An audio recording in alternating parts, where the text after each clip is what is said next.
en algún otro lado, en Santiago, en lugares más privilegiados. Pero en el fondo, eh, eh, a ti lo que cuestionas es que se haga, es que se pida como experiencia eh, no entiendo bien cuál es la duda en el fondo. O sea, si es que efectivamente esa experiencia puede ser muy diversa, Sí, es y que lo que entonces pasa es parece ser que inocuo que... bajo lo que nosotros hemos visto, la Ujú, experiencia es fundamental para la generación de conocimiento. ya. Entonces, el tipo de experiencia define a la persona, el conocimiento que tiene la persona y la emocionalidad, entre comillas, de lo que tiene cada persona.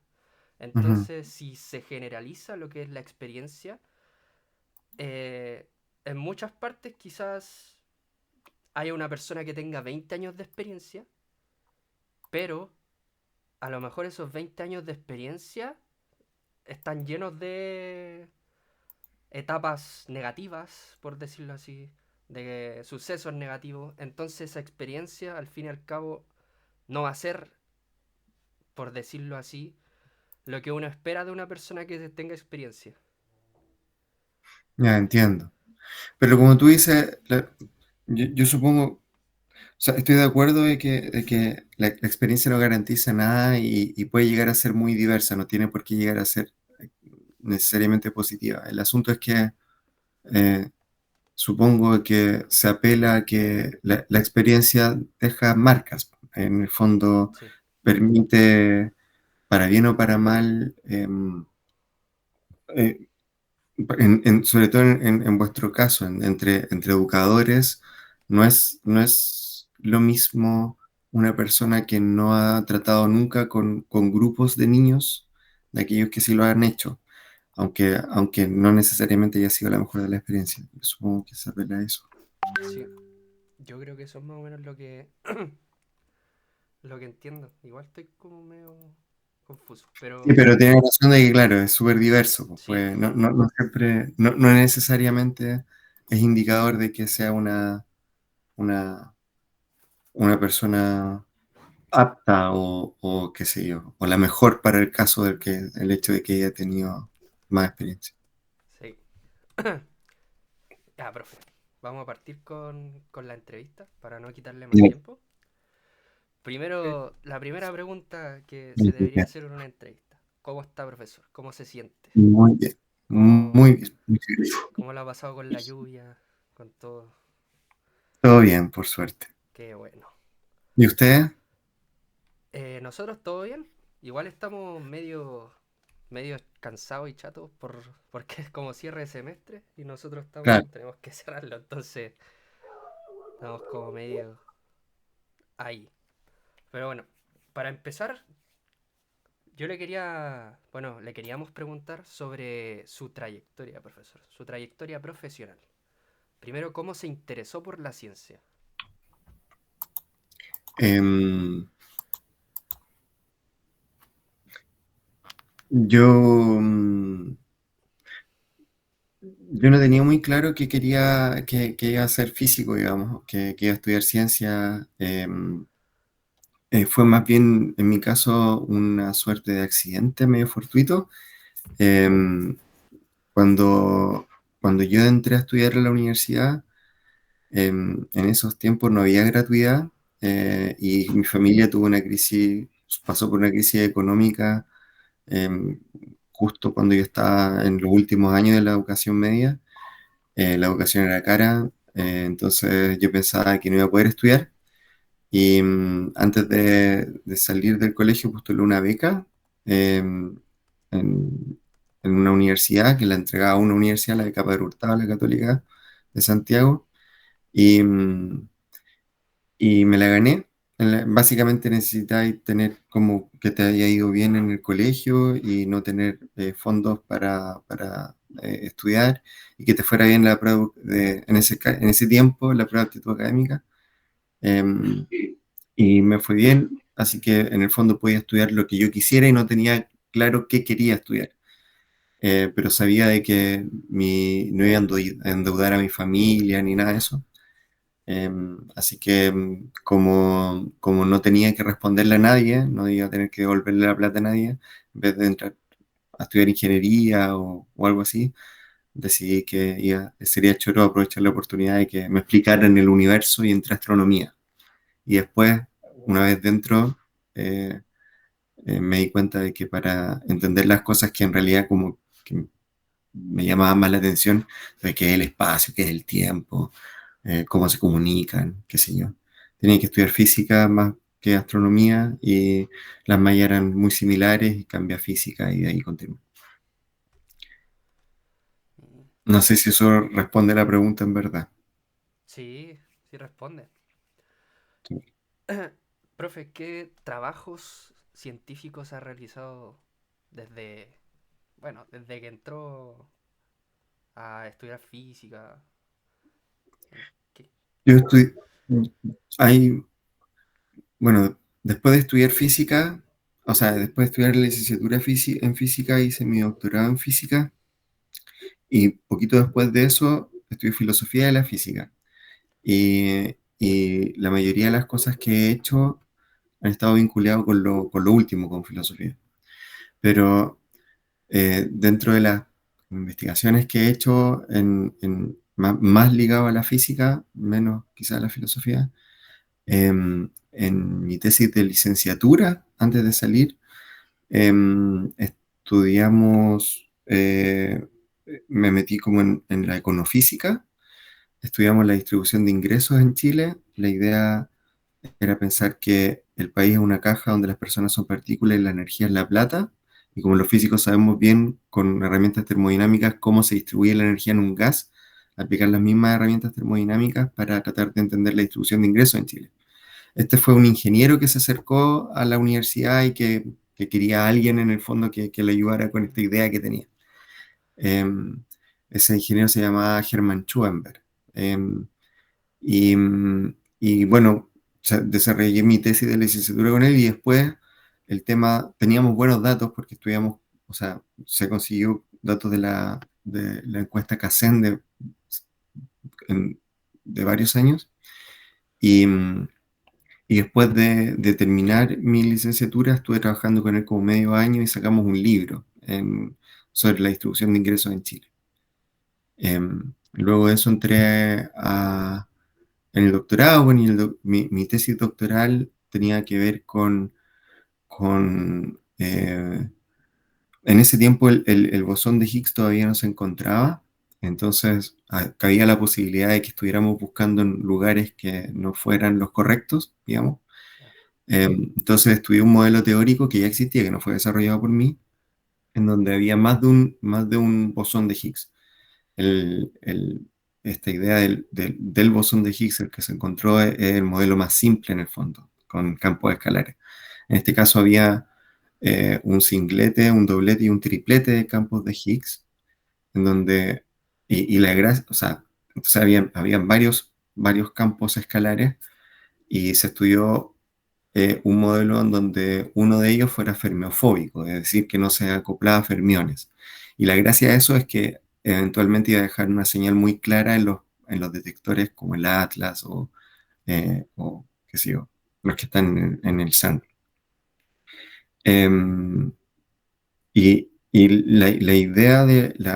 la idea de mi tesis fue en el fondo explorar cómo ese modelo en particular, que de nuevo no está desarrollado por mí, sino que fue desarrollado por otra persona, se vería en los detectores, qué tipo de huella, de marca dejaba en particular, bueno, cómo se vería si es que una cosa así existiese. Em, entonces, bueno, ese trabajo también se publicó y, y en torno a eso estuve un tiempo en el CERN, en Suiza, en el acelerador de partículas y fui parte del, del grupo de I-Gamma Trigger, que en el fondo estaban enseñándole al detector antes de que lo prendieran cómo se veían electrones y fotones. Y fui parte de la colaboración de Atlas durante un par de años. Y ahí, claro, ahí se publican, o sea, todo lo que publique Atlas involucra a todos los que estaban trabajando en ese minuto, incluyéndome. Entonces tengo un montón de papers de cosas que en realidad yo no participé, pero participé más que nada en cuestiones relacionadas con enseñarle al detector en el fondo cómo se ve un fotón o un electrón. Pero no hice demasiado en esa, o sea, estuve un tiempo en la colaboración, pero no hay ninguna contribución así como muy saliente en ese campo. Y luego entré a estudiar, o sea, luego me dediqué a estudiar cuestiones de filosofía de la física, eh, y ahí he hecho cosas en interpretación de teorías, como tratar de entender qué es el espacio, el tiempo, de acuerdo a la relatividad general, o, o tratar de entender qué es más fundamental, si los campos o la partícula, debido a que teoría cuántica de campos es una teoría de campos, pero tenemos el modelo estándar de física de partículas, que son partículas, que es ese tipo de cosas. Mm, Súper interesante, profesor. Ahora, bajo lo que usted nos contó, Ujú, que usted estudió filosofía de la física, pero ujú. antes no tenía como una noción de lo que es la filosofía de la física, ¿no es cierto?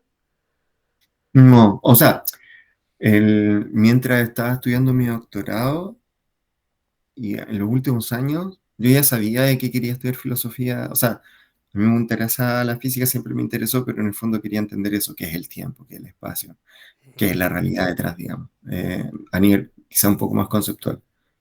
Y ya hacia finales de la licenciatura y estando en el doctorado, entré al doctorado en física un poco porque pensaba de que yo necesitaba entender mejor la física antes de empezar a discutirla a nivel conceptual. Pero sabía que en el fondo quería hacer cosas relacionadas con filosofía. Y los últimos años del doctorado fui doyente a un magíster en filosofía de la ciencia que se imparte en la Universidad de Santiago, en la USACH. Em, Ahí me dejaron ir de oyente, cuando todavía era estudiante, no tenía mucha plata como para pagar el Sí. programa, pero me permitieron ir de oyente y después de eso fui a estudiar a Inglaterra, filosofía de la física. Profesor, en base a eso, me gustaría preguntarle qué visión de la ciencia posee usted ahora y si ha cambiado la visión que usted tenía del trabajo científico antes de haber estudiado filosofía de la ciencia y después de haber estudiado filosofía Sí, pues cambió de la sin física. duda. Es una pregunta súper larga. Yo podría estar hablándote horas. No tengo ninguna idea. Eh, pero, em, pero, pero, pero sí se matizó y se hizo más precisa en el fondo, después de estudiar filosofía. O sea, an- como te decía, cuando entré a estudiar física, en el fondo me imaginaba como que iba a encontrar a un montón de viejos con barba blanca que iban a responder todas mis preguntas, y que iba a entender qué era el tiempo, qué era el espacio, qué esto era. Y, y me di cuenta que en realidad la ciencia no necesariamente opera de esa forma, em, que hay mucho que tiene que ver con, con nuestra aproximación al mundo, con nuestras limitaciones epistémicas en el fondo, con cómo conocemos, em, y, y, y se matizó en el fondo, se, se hizo quizás, como te decía, un poco más precisa respecto a ciertas como intuiciones que un poco ya tenía desde mi estudio en física. Es más humilde también, si se quiere. Eh, Sí. eh, Profe, en base a eso, ujú. ¿usted qué piensa sobre la pregunta de si cualquiera puede hacer ciencia? Yo creo que yo creo que cualquiera.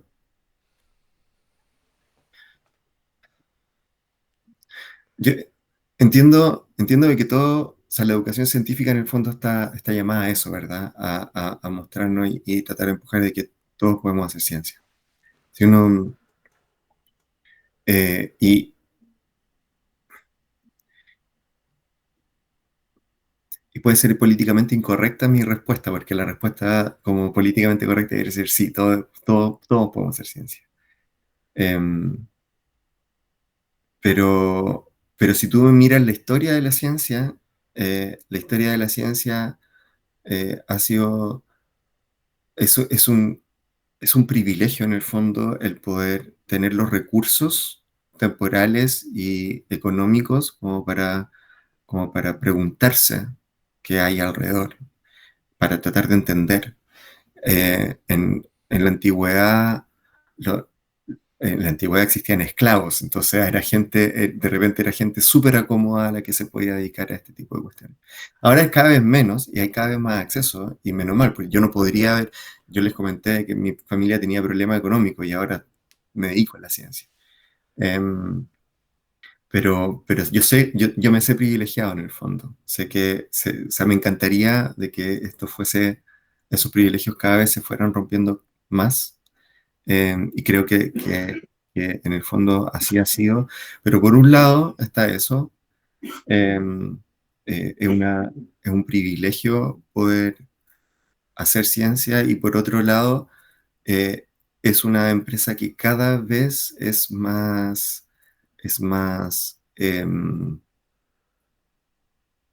es, es más precisa. O sea, hemos construido como humanidad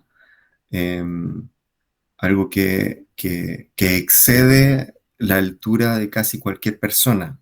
O sea, hace mucho tiempo, quizás con menos recursos y con había muchísimas dudas y siguen habiendo muchísimas dudas, pero ahora para poder avanzar en lo que se conoce se requiere de una comunidad bien formada, de pasar muchos años estudiando.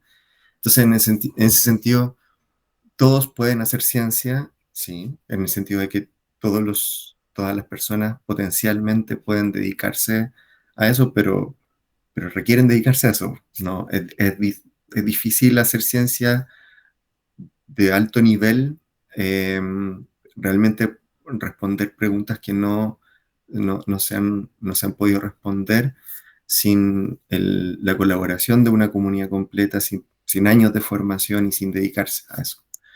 Eh, Ahora, claro, siguen habiendo un montón de, de preguntas.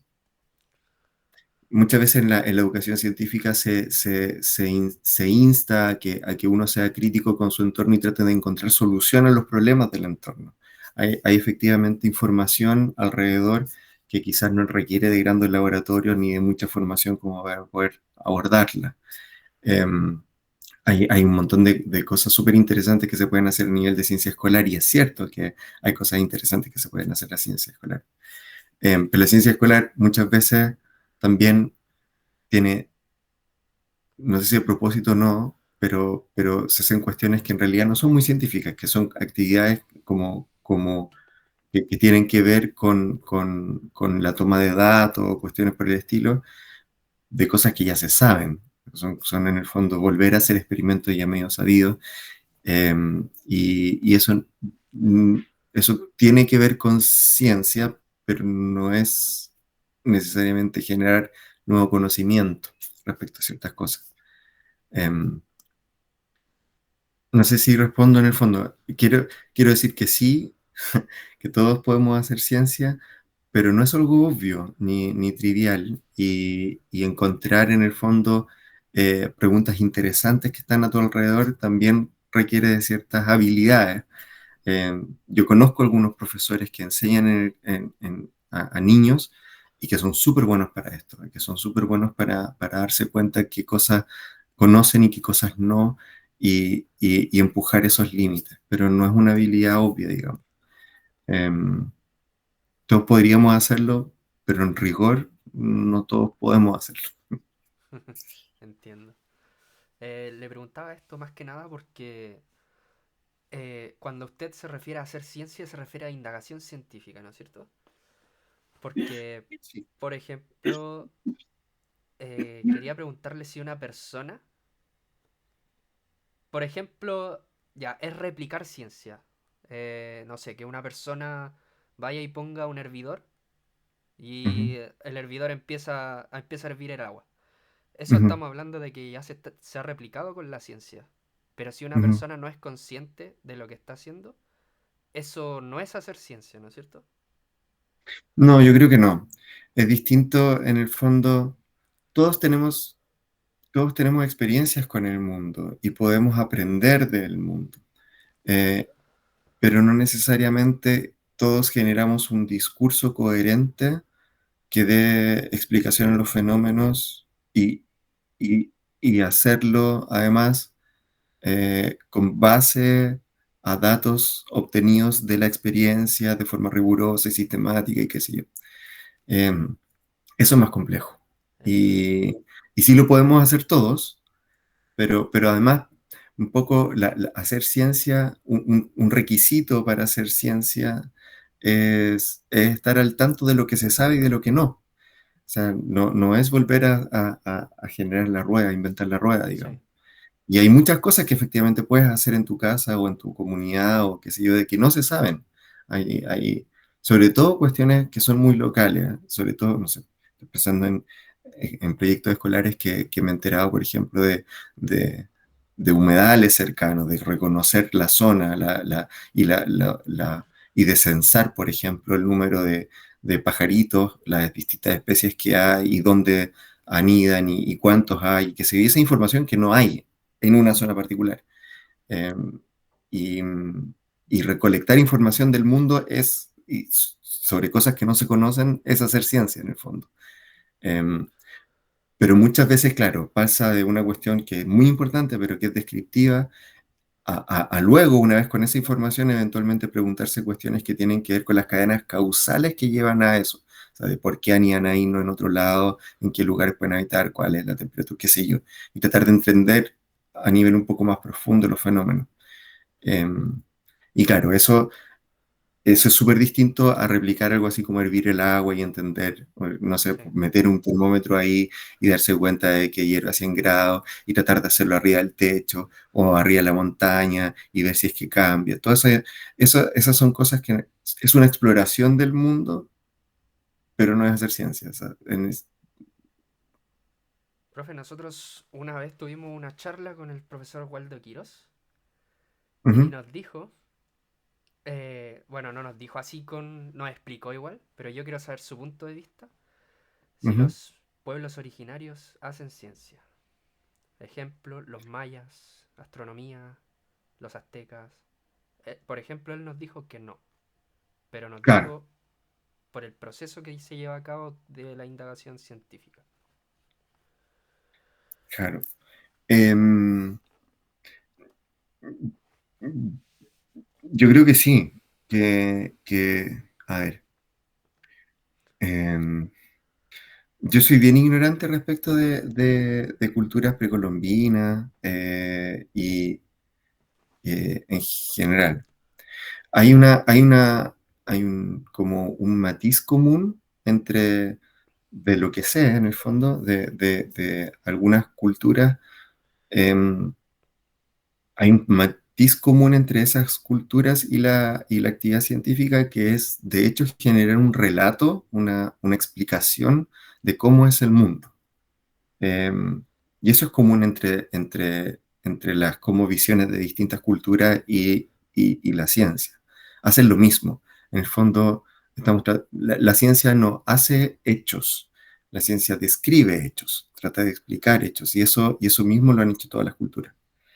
Eh, una cosa que caracteriza a la ciencia, además de tratar de explicarla, es que esa explicación tiene, eh, en el fondo, combina lo mejor que puede los datos, experiencias en el mundo y racionalidad. Eh, y eso lo han hecho culturas desde siempre, no necesariamente la ciencia moderna. Eh, ahora, claro, la explicación muchas veces reside, de algunos pueblos originarios, reside en cuestiones mitológicas, en cuestiones sobrenaturales, divinas. Y eso es algo que, claro, diferencia quizás un poco de toda la ciencia que conozco, incluso en la ciencia en la griego, así como que habían también hipótesis súper equivocadas, digamos, que, no sé, ciertas tendencias de la naturaleza a hacer ciertas cosas, pero no apelaban a la voluntad de entidades divinas necesariamente. Em, Porque ahí cambié de terreno, ¿cachai? Como que dejas de, o sea, también estás dando explicaciones respecto del mundo, em, pero se funden de alguna otra forma la experiencia del mundo, lo que tú ves y qué sé yo, el uso de hierbas para curar ciertas cosas, etcétera, con la explicación del por qué lo hacen en términos que exceden a la mera observación del hecho y en la hipótesis que en el fondo puede, por chaladas que sean. Los agujeros negros es una cuestión súper absurda también.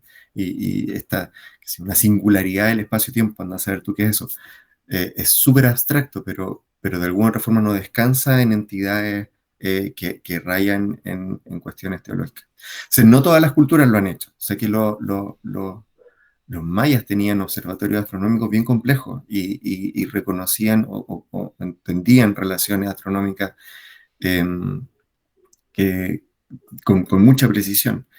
Lo que no sé de la cultura maya es si necesariamente sus explicaciones descansaban en cuestiones divinas o no.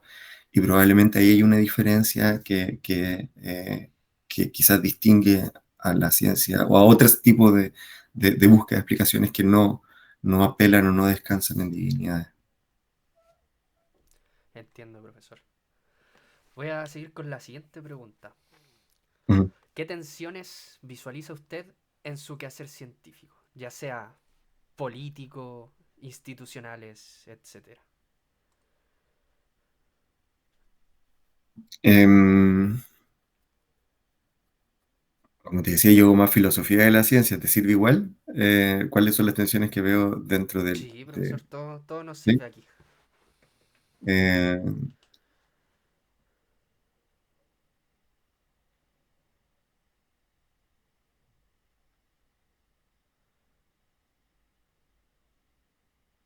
me cuesta, me cuesta tratar de dar una respuesta honesta y no cachar en realidad para dónde van. Eh, Efectivamente, o sea, veo a mis colegas, por ejemplo, no necesariamente en mi área, pero hay claras limitaciones, qué sé yo, económicas, la política. Chile invierte algo así como el 0,39, cerca del 0,4% del Producto Interno Bruto en ciencia, cuando los países de la OCDE aportan 4, un 4%. Eso claramente genera diferencia en lo que nosotros podemos hacer. La ciencia en Chile en general es mucho más teórica que experimental, salvo los astrónomos, la astronomía, que tiene grandes centros instalados en el territorio nacional, pero son todos de la ESO, o sea, son todos europeos en el fondo, ¿ves? Porque tenemos una ventaja comparativa. Entonces, todas esas cosas obviamente limitan el quehacer científico. Yo como filósofo de la ciencia, dentro de el contexto en el que me desenvuelvo, o sea, teniendo en cuenta de que Chile es un país subdesarrollado y que tiene necesidades, qué sé yo, de vivienda, de salud, de un montón de cosas, eh, no, y dado que yo puedo hacer lo que hago con herramientas como esta, o sea, me puedo juntar con mis colegas y colaboradores a través de Zoom o por mí, eh, y puedo leer lo que quiera casi en Internet y estudiar lo que quiera. Son pocas las limitaciones que tengo para ejercer lo que quiero hacer, lo que me gusta hacer. Fuera de cuestiones quizás de tiempo, administrativa, en la universidad, ese tipo de cosas, pero en verdad creo que me quejaría de lleno dentro de... em, es difícil responder esa pregunta porque efectivamente, claro, uno puede imaginarse un mundo ideal en donde no tiene que hacer nada más que aquello que le gusta hacer o nada más que investigación. Sí. Pero no sé si es en realidad lo que me gustaría hacer. Me gusta tratar de contribuir con las clases que hago o con la dirección del programa que estoy dirigiendo. Mm, Em, Hay cosas que ciertamente detesto, pero bueno, es parte de, en el fondo. sí. Ujú. por ejemplo, yo cuando entré al instituto de física, Ujú, a mí me sorprendió, lo primero que me sorprendió fue que los profesores el profesor Francisco Vera, el profesor Manuel Ortiz, hacían ellos mismos los experimentos, ya ujú, sea por también comprobar de manera simple, con materiales simples, comprobar ciertos fenómenos, ujú. pero a veces también pienso que igual es porque el instituto está como que falta como apoyo al instituto de física. A mí me pasó eso. Entonces como mucho se centraba en lo que es biología y química y física, el apoyo institucional como que no era demasiado. No, o sea, hay, hay de todo un poco y la realidad suele ser más compleja y multifactorial de lo que uno quizás creería. Efectivamente, comprar cuestiones hechas, experimentos hechos, hay empresas que lo hacen y son para universidades, para colegios, para lo que sea, y son carísimos, y es cierto, de que los fondos son pocos. Y a lo mejor está eso, pero por otro lado, la personalidad de Manuel Ortiz y de Francisco Sí, Vera y sus intereses además, o sea, ellos eh, genuinamente tienen interés en llevar la educación científica, o sea, a ellos les interesa mucho la educación en física experimental. Reconocen y cultivan el valor de aprender haciendo sí, y les interesa poder llevar eso a los colegios. Entonces, la mejor forma de hacerlo es tratar de generar con los menores recursos posibles experiencias que sean lo más educativas posibles, porque sí, eventualmente nuestros estudiantes que pasen por esos laboratorios van a poder replicarlo. O sea, hay toda una razón de ser también dentro de eso, que se conjuga con los límites del contorno, digamos, sí. con esto. Y profesor, llevando esto como más, porque a nosotros nos han explicado mucho que la ciencia es demasiado política. Ujú, Entonces, esta pregunta, si usted quiere, no me la responde. Pero, ujú. ¿a usted alguna vez le han ofrecido hacer un estudio sobre algo, sobre cualquier cosa, eh, que a usted no quiera hacerlo o algo de esa manera? Porque hay muchos científicos que la verdad es que subsisten en base a que las empresas les proponen ciertos temas para que ellos trabajen, porque la verdad es que se necesita plata, sin plata no se vive. Entonces, Claro. es compleja la situación porque está como muy monopolizado lo que es la ciencia en base a empresas, en base a que se necesitan recursos, se necesita el dinero para comprar materiales, etcétera, etcétera. Mira, dentro de la educación científica, naturaleza de la ciencia, etcétera, claro, es un tema, eso es la sociología de la ciencia, de cómo distintos factores políticos, económicos, etcétera, la afectan, la dirigen. A mi juicio, es un error. eh, marcar eso y hacer como que mm, enseñar como, como promover esa visión en futuros profesores de ciencia, a mi juicio es un error, porque en el fondo hace ver a la ciencia particularmente sensible a cuestiones políticas o económicas, lo que sea. Y la ciencia ciertamente es sensible a cuestiones políticas, económicas, lo que sea, pero no es particularmente sensible a cuestiones económicas o políticas, lo que sea. Todo es sensible a la política y a la economía.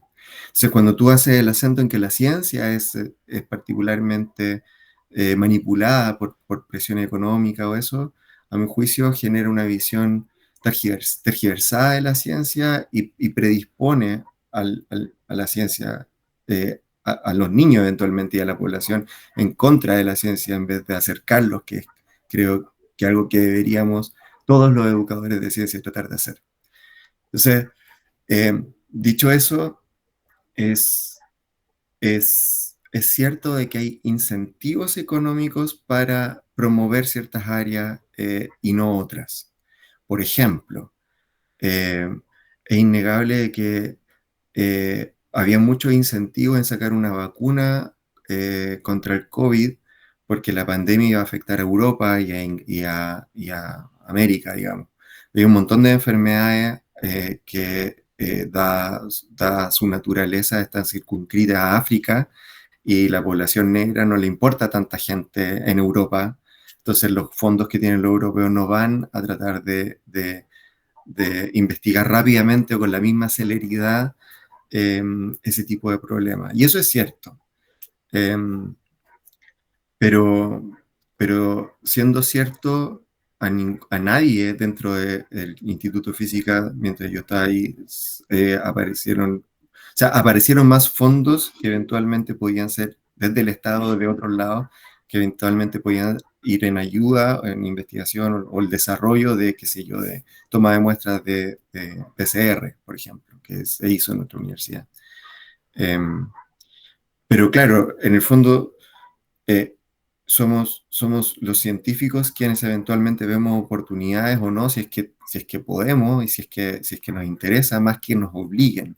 Hay una política pública ahora para desarrollo de I más D más I, de investigación y desarrollo, que en el fondo es tratar de mezclar conocimiento con cosas que eventualmente sean efectivamente provechosas para la sociedad o que puedan generar, qué sé yo, nuevas industrias o nuevos negocios o cosas por el estilo.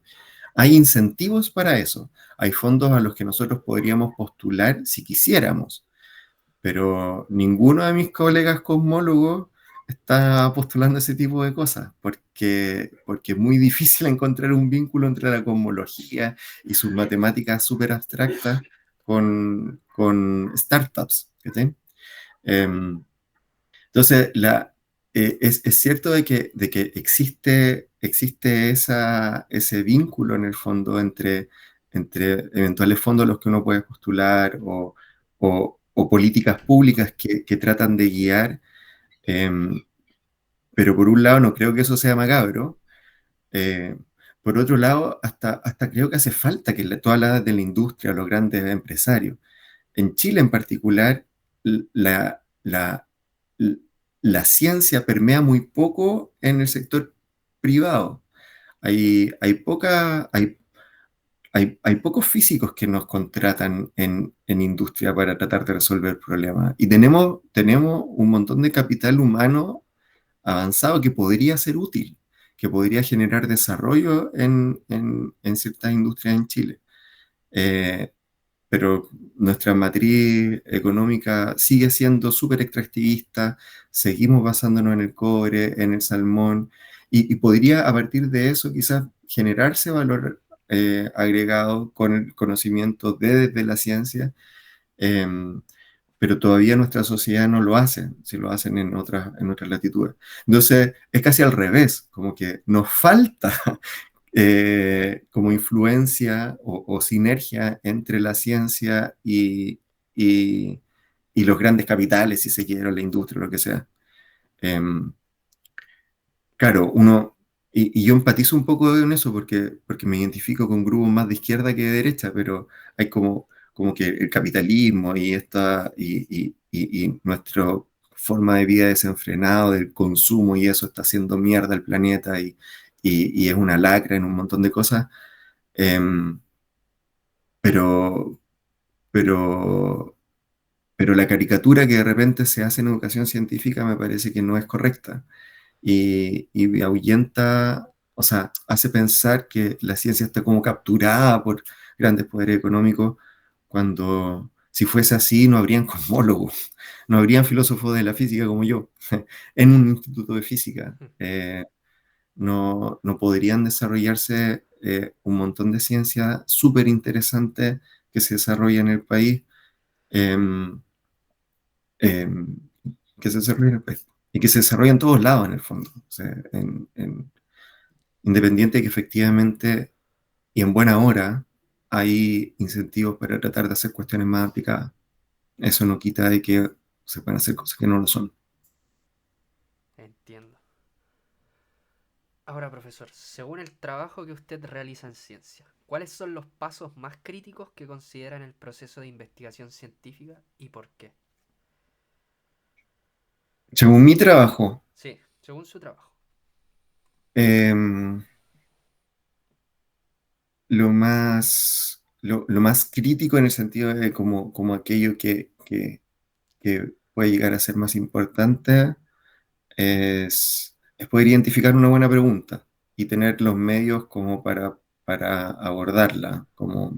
Y yo supongo que eso es transversal a cualquier disciplina científica en el fondo, pero lograr encontrar o ser consciente de aquello que se sabe y de aquello que no, y de lo que aquello que no se sabe, eh, poder tener los medios para abordarlo, ya sean por tener tecnologías matemáticas, la matemática es suficiente para abordar el problema, o, o los medios materiales, laboratorio, lo que sea, o, o en mi caso, que entender bien el fenómeno, o la física detrás de aquella cosa y entender bien qué se ha dicho y qué no, y qué cosas puedo aportar desde esa vereda, digamos. Eso es crítico. Eso da pie a líneas de investigación, a- a poder, a poder lanzarse a ese tipo de cosas. Em, Crítico en ese sentido, como punto de inflexión, más que quizás crítico como aquello que pone en riesgo. No sé en realidad en cuál de las dos acepciones estás tratando de preguntar. No, está bien, punto de inflexión. Ya, Sí. súper. Y según lo que comentó anteriormente, ¿usted cómo elige la metodología adecuada para sus investigaciones y qué factores influyen en esa decisión?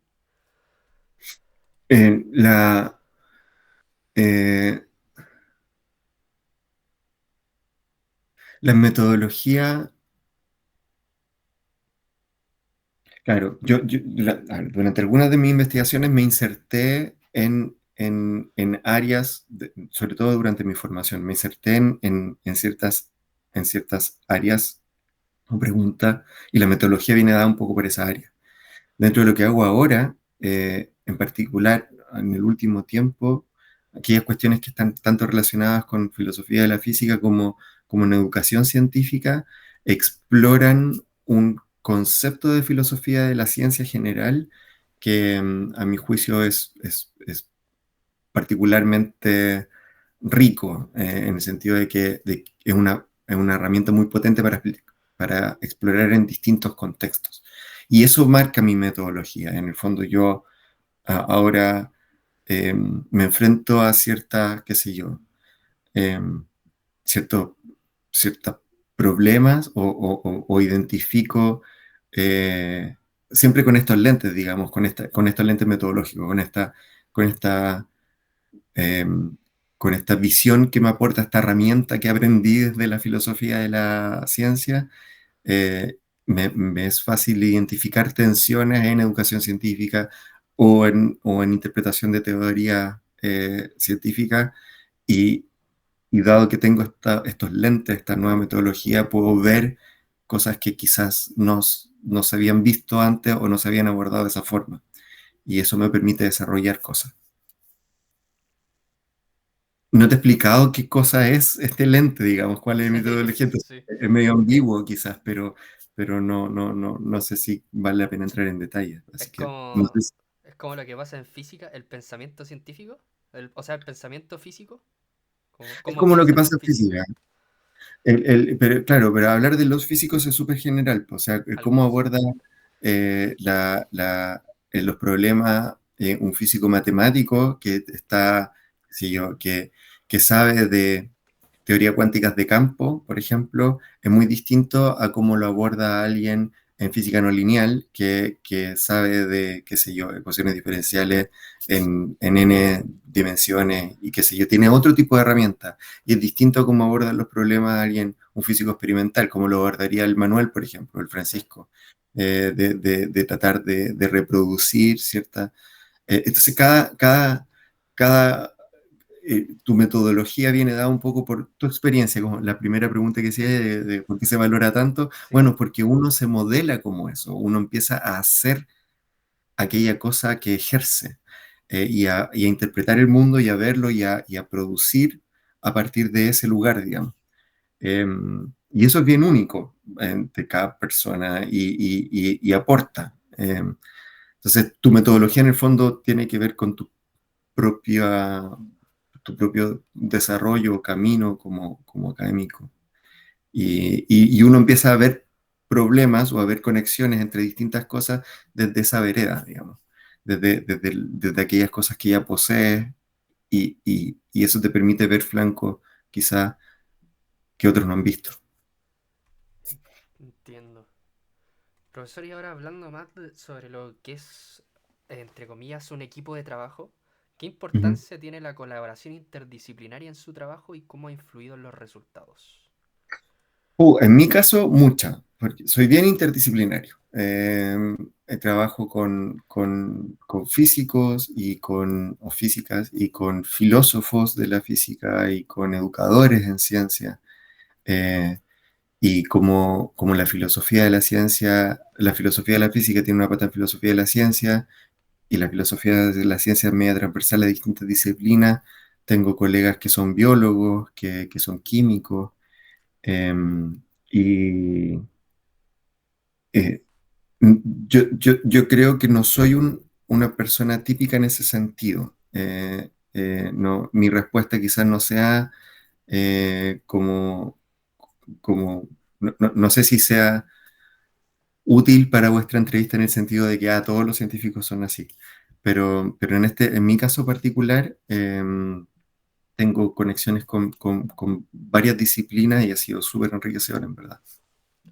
Profesor, ¿usted cree que eh, un equipo eh, puede ser ilimitado de personas o es necesario que sea más o menos un grupo selecto de personas para que se dé un trabajo de manera colaborativa que sea enriquecedor para algún trabajo en específico? Escucha, O, ahora en este minuto en mi casa, aquí, ¿sí? tengo a un científico invitado que mañana va a ayudarme a hacer una clase, que ha estudiado mucho una cosa que para mí era más o menos nueva, pero que él conoce bien, que es la ciencia de la ciencia. Em, Y es en el fondo hacer estadística y preguntarse un montón de esas cosas, así como, bueno, ¿qué es más eficiente? ¿Grupos de trabajo o trabajar en solo? ¿Grupos de cuánto? ¿Grupos consolidados en cuánto tiempo? Y tienen estadística y datos de los papers y qué sé yo, em, que van mucho más allá de lo que yo te puedo decir desde la guata. No tengo idea qué es lo más eficiente. Le podríamos preguntar a Pablo. Que, pero esas cosas se estudian y hay buenos datos. Lo que a mí me sale de la guata, eh, a ver, depende mucho del tipo de disciplina científica que tengas. Hay, hay problemas que son muy complejos y que de alguna otra forma requiere de un experto que haga una simulación y de otro que haga el experimento y de otro que prepare la muestra para el experimento y de otro que tenga en el fondo, qué sé yo, en el caso de biología, las enzimas el modelo, los modelos para los biólogos son ratas o son peces o son cosas así, o insectos, y qué sé yo.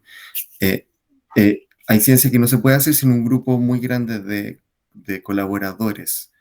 Pero esos colaboradores muchas veces aparecen y desaparecen, están en proyectos y después y pululan, digamos, no necesariamente son colaboradores estrechos. Creo que le podría preguntar al Pablo. Hay un gradiente en ese sentido de interacciones más o menos fuertes, Sí. y las interacciones fuertes ciertamente no pueden ser de muchísimos colaboradores. O sea, es como con las relaciones humanas, tú no podés tener relaciones muy intensas con comunidades gigantescas de cientos de personas. Puedes llegar a colaborar con muchos y esa colaboración puede extenderse al orden de miles en el caso de la ciencia. Atlas, el detector de partículas en el que yo estuve cuando estuve en Ginebra, tiene 2000 físicos o físicas, sin contar ingenieros, ni otro, un ejército de personas colaborando todos para un fin común. Pero claro, no todos ellos se conocen en el fondo. Mm, Y entonces, claro, depende de lo que tengas en mente, de cuál es cuáles son las características o el número como adecuado, y depende de la intensidad de la interacción. Si tu problema es suficientemente largo, grande y complejo, esa colaboración puede llegar a extenderse mucho sin necesidad de que haya, de que se conozcan siquiera a estas personas. Pero claro, en mi caso particular, dentro de la filosofía es mucho más estrecho y el contacto es mucho más, necesitáis razonar y discutir y elaborar con las personas. Entonces, sí, es que eh, a veces yo pienso que cuando es mucha la gente que está ahí, pueden haber quizás muchas visiones distintas de lo que es la ciencia, entonces se puede difuminar un poco lo que es el objetivo. y la gracia está en que la ciencia en ese sentido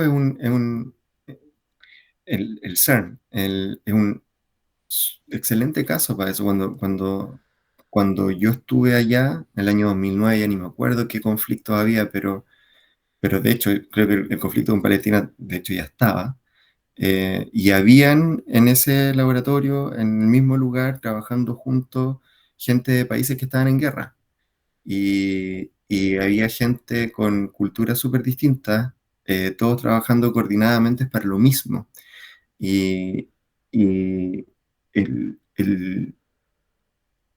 CERN para mí es un ejemplo de cómo se hace buena política incluso, de cómo es posible si es que tenemos un objetivo común y valores comunes, el valor por el conocimiento en este caso, efectivamente coordinar de forma efectiva y exitosa gente muy distinta. Entonces tú lo ves como un potencial problema y sin duda en todo grupo humano muy grande surgen problemas.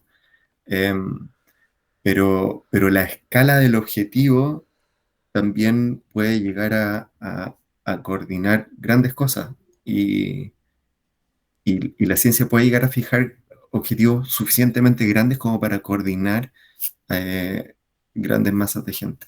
También lo puede hacer, por supuesto, ciertos ideales Sí. políticos y otras cosas, eh, pero la ciencia también puede.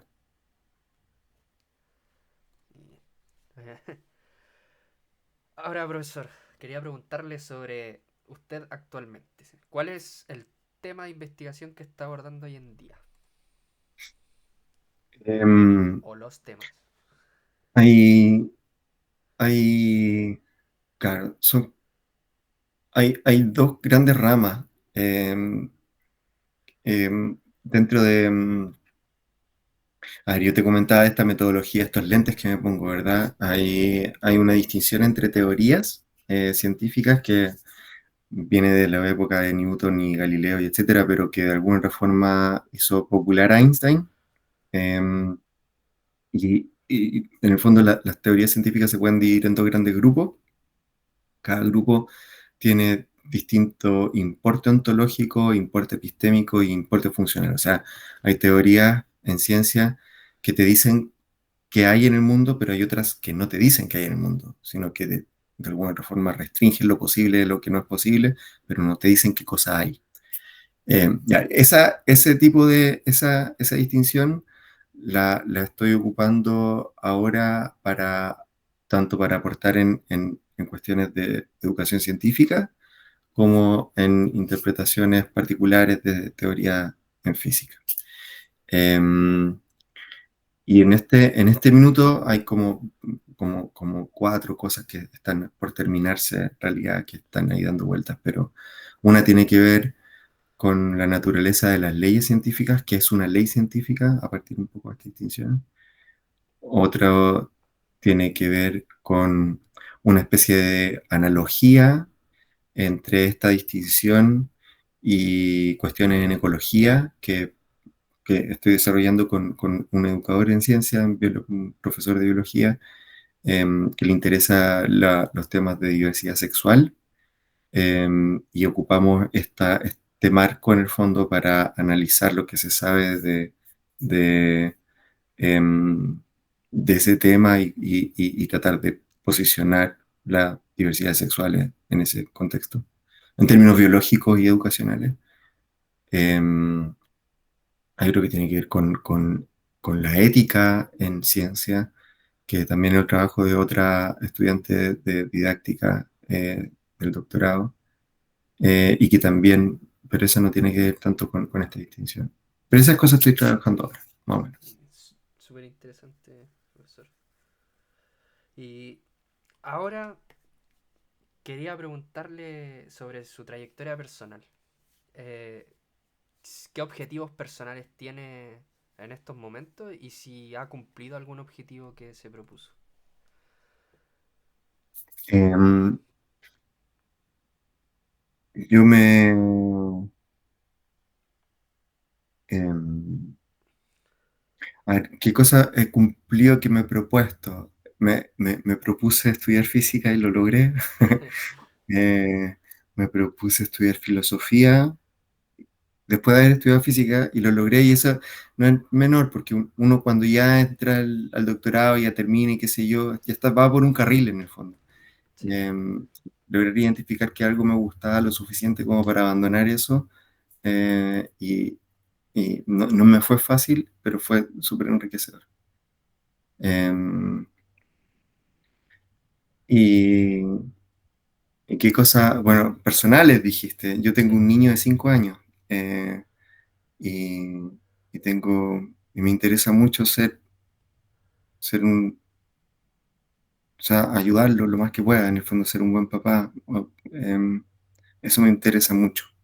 Y poder hacerlo a la par con las cosas que me interesan. Ese es mi proyecto ahora, digamos. Y bueno, casi terminando, si usted tiene algún sueño o motivación dentro de su quehacer científico.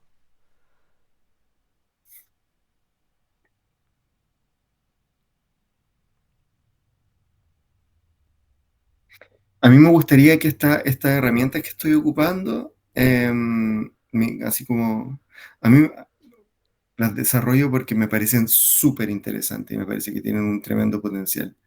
Em, como ideal, como sueño, me gustaría tratar de contribuir a que ese potencial lo viera el resto de la comunidad, en el fondo. Como que mi línea de investigación, en el fondo, es lograr posicionarla para que otros vean de que esto es potente y que puede ser ocupado. Em, Tanto en educación científica como en filosofía de la ciencia. Eso me gustaría. Entiendo. A mí igual me gustaría eso. De hecho, por eso igual me metí a estudiar el magíster y ojalá, si se puede, un doctorado. Porque para mí igual es como complicado porque todavía no encuentro bien un objetivo.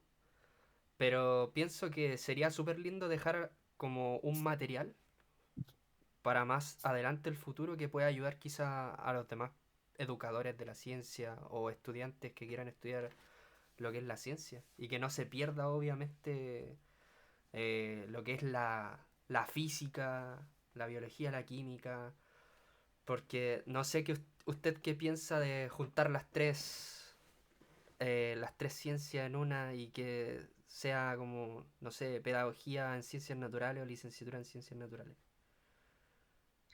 En la pedagogía en ciencias naturales tiene mucho sentido porque los currículums nacionales en el fondo están unidos hasta muy al final, ¿verdad? La Sí, física, química y biología en tercero y cuarto, entiendo, recién aparecen como cuestiones específicas. Entonces, tiene sentido a nivel profesional. A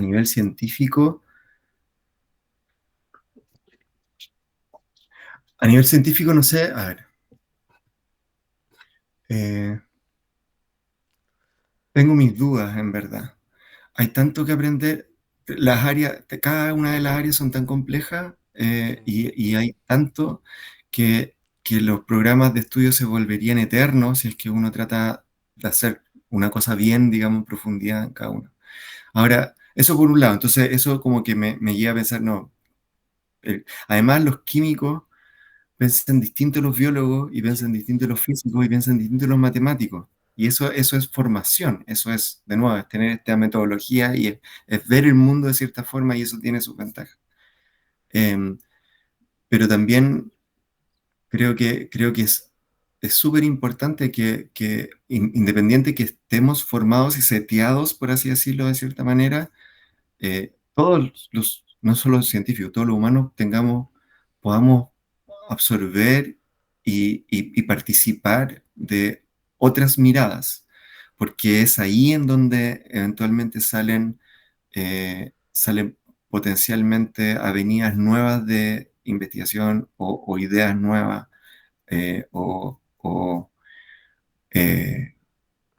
eso, como que ciencia de mejor calidad. En el fondo una solución inteligente a un problema es una solución que no siempre es evidente o obvia, que trae sí, elementos de distintos lados, y uno no puede traer cosas de distintos lados si no participa de esos lados, si es que las cosas no salen como por arte de magia. Si tú en realidad, no sé, pues conozco, los mejores científicos que conozco son personas tan interesantes, tan interesantes y tan cultas respecto de tantas cosas, de arte, de música, de poesía, de otras ciencias, em, y esas cosas confluyen en su propio quehacer. Me parece que en el fondo lograr ser una persona integral es tremendamente valioso para todos, pero en particular para la ciencia también. Dicho eso, no estoy seguro de si tener una súper como licenciatura en ciencias sea lo más adecuado porque probablemente terminaríamos generando gente desempleada, que no va a ser capaz de insertarse laboralmente en casi nada, ni siquiera en la academia, para cuestiones muy específicas. Entonces, es no reconocer en el fondo el quehacer científico como tal, la empresa, como se ha ido gestando y la complejidad que tiene en esta altura del partido. entiendo. Y por último, bueno, tengo las dos últimas preguntas. Y una cortita es, eh, ¿qué se necesita para ser científico? Em, Se necesita estudiar ciencia. ¿Sí? En principio, y dependiendo del tipo de científico que quieras ser, eh, lograr, claro, estar en el lugar adecuado, porque no se hace todo el tipo de ciencia en todos lados, digamos. Em, ¿Qué se necesita? Se necesita, yo, la pregunta quizá, o sea, la respuesta quizás más romántica, quijotesca y realmente cierta, no es políticamente correcta. em, Se necesita harta vocación, en verdad, como casi en todo. Es como que te pregunte a ti qué se necesita para ser profesor de ciencia. Luego, los profesores tienen que tener un amor por lo que hacen absurdo, porque los medios, Sí, el medio nacional al menos, es tan hostil contra los profes que, que se necesita mucho amor por lo que tú estés haciendo para poder hacerlo bien. Eh, yo supongo que eso es igual para todas las carreras y en particular para ciencia también. No hay muchos puestos de trabajo, es súper competitivo, como todo, tenés que dedicarte muchísimo a esto, muchas horas de tu vida, mucho de ti mismo. Em, y eso es dejar de lado también inevitablemente algunas cosas, porque requiere mucho tiempo. Em, pero si a uno le gusta, no sé, como todo, pues, uno lo hace contento. Se necesita esta vocación, como en todo, yo creo. ¿no se necesita también un pensamiento con respecto a las ciencias? Por ejemplo, en el caso de física, algún pensamiento, por decirlo así. Porque yo me he dado cuenta cuando estuve en el instituto que los físicos tienen una manera muy particular de pensar. Sí. Tienen, eh, bueno, voy a hacer la comparación que no debería, con un matemático. Que un matemático ve la solución en base a operaciones. En física Mm. se ven distintos caminos para una misma solución, ya sean caminos experimental, ya sean caminos matemáticos, ya sean caminos por otras ramas. Se ven como varias maneras de abordar una misma pregunta, pero se llega a una respuesta que es prácticamente como la unión de las tres. Como... Yo creo que eso quizás es un sesgo, ¿Sí? porque tú participaste del Instituto de Física y efectivamente distintas miradas. Yo, por ejemplo, tengo una inclinación muchísimo más conceptual que matemática. Y ahí hay profes del instituto que son mucho más Sí, matemáticos que otros que son mucho más programines, que otros que son, ¿cachai? Eh, y claro, y está toda la beta experimental también. Pero en matemática también hay distintas, o sea, alguien que se dedique a la geometría, a cuestiones, o sea, geometría en n dimensiones, tiene una forma de ver el mundo que es súper distinta a alguien que trabaja con, qué sé yo, con números, sí, teorías de números, o qué sé yo, qué sé yo, con teoría de conjuntos. Son otras lógicas y es otra forma también de aproximarse. em, yo creo que eso se forma. Entonces, tu pregunta era, bueno, ¿cualquiera puede estudiar física o ciencia, qué sé yo, qué se necesita? ¿Se necesita como una visión particular? Yo creo que no. Eh, creo que, creo que al revés, la diversidad aporta a la ciencia misma. O sea, sí, el que se vaya a formar va a aportar desde su particular vereda y con sus singularidades, si es que le gusta lo suficiente y está dispuesto. Para mí, por ejemplo, yo saqué un doctorado en física, no soy completamente imbécil en matemáticas, pero yo sé que no me fluye como le fluye a unos colegas al lado mío. ¿Cachai? sí. Yo puedo aprenderla y para mí fue el precio que tuve que pagar para ver la poesía que hay detrás, para ver lo lindo y lo sutil y lo preciso y lo bien armado eh, pero no tengo un pensamiento así como que me fluye la matemática y Sí, eso creo que no quita de que yo pueda hacer contribuciones desde lo que soy, con mis militantes y con mis potencias también, ¿me entendí? sí. Em, eso. Es que es como, yo lo preguntaba más que nada porque, o sea, yo entiendo que la visión se va formando a partir del transcurso que va pasando uno en el instituto, en la carrera, estudiando física, etcétera, etcétera. Pero muchos estudiantes, por decirlo así, ya vienen con preconcepciones o visiones erróneas de lo que es la física. Entonces, Todos la tenemos en verdad, creo yo. Y aún así, creo que, claro, a lo mejor, a lo mejor se creen o se sienten dentro de un cierto estereotipo y muchos lo son, pero otros no. Y pese a ese estereotipo, eso se va moldeando y va divergiendo al final, o se van encontrando. O sea, es cierto, esos estereotipos no son tan gratuitos tampoco. Hay, Se requiere de cuestiones como de mucha abstracción. No es, claro. Si tú ves un departamento de matemática o uno de física o uno de biología, vaya a ver que, no sé, los biólogos son más sociales que los físicos y probablemente más que los matemáticos también. Y esa sociabilidad también tiene que ver un poco con el tipo de actividad que se hace y supongo que también condiciona un poco quienes entran en masa a las carreras. pero usted piensa que esas visiones igual como que las generan un poco lo que son los medios de comunicación, en sentido de poner al físico como una persona con bata, chascón, con el pelo blanco, no poner mujeres científicas. Yo sé que eso también es parte de la educación científica y mira, la ciencia tiene como este estigma y eso aleja a los niños y hace que no estudien ciencia y eso. Em, yo no soy crítico al respecto, no creo que eso sea el caso. Es cierto que hay un montón de estereotipos, Sí, pero esos estereotipos, por ejemplo, no tengo pruebas, pero no tengo dudas.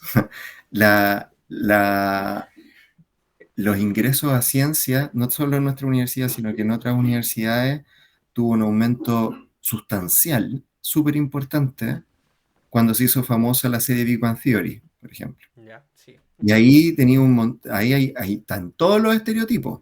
Están todos los estereotipos de los tipos raros, pegados, TOC, como inhábil socialmente, súper brillantes, geniales, que como con superpoderes casi, arrogantes algunos. Eh, y hubo un aumento brutal en verdad sensible, digamos. No tengo pruebas, porque es que habría que hacer un estudio sociológico de eso, pero no tengo duda de que influyó un montón. Eh, y, y no sé, y veo, y es cierto de que ahí está la figura de Einstein, está la figura de Newton, de Marie Curie, de como los grandes científicos, estos genios, así como. Bueno, a mí tengo un cuñado que me regaló una polera de Einstein, porque soy físico, y no quiso insultarme, ¿cachai? No quiso decirme, mira, este tipo, Einstein, en un año publicó 3 artículos, los 3 son un premio Nobel y tú no has hecho nada. No, no. Eh, eh, yo veo a los niños chicos con poleras de Messi, porque el tipo es un genio haciendo lo que hace, y también se necesitan como superpoderes, ¿cachai? Sí, O grandes atletas o lo que sea. El que las cosas sean difíciles debiera ser una motivación para hacerlas.